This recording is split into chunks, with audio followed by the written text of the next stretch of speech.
என்னடா கிளவுஸும் கையுமா மூட்டையை தூக்கிட்டு மலை பூரா சுத்திட்டு இருக்கேன் தானே பாக்குறீங்க.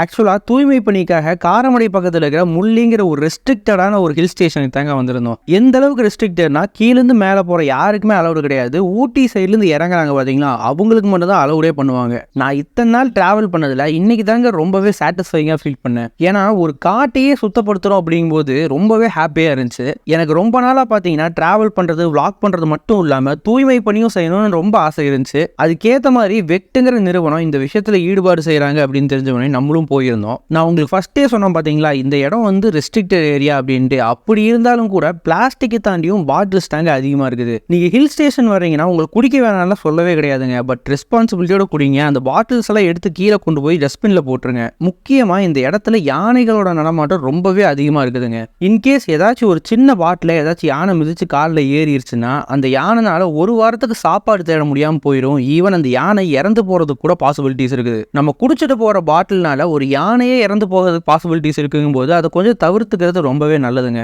அண்ட் இதே மாதிரி நம்ம உடுமலை பக்கத்துல அமராவதி டேம் ஆகட்டும், திருமூர்த்தி மலை ஆகட்டும், சின்னாறு, அந்த மாதிரி இடங்கள் எல்லாம் நம்ம இந்த மாதிரி தூய்மை பணி செய்யலாம்னு ஒரு ஃபியூச்சர் ஐடியாஸ் இருக்கு. இன்கேஸ் யாருக்காச்சும் அதுல இன்ட்ரெஸ்டட் இருந்துச்சுன்னா கண்டிப்பா நம்மளுக்கு கமெண்ட் பண்ணி விடுங்க. இல்லைன்னா டைரக்டா மெசேஜ் பண்ணி விடுங்க. அப்படி தூய்மை பணி செய்யும் போது உங்களையும் கண்டிப்பா நாங்கள் கூப்பிடுறோம்.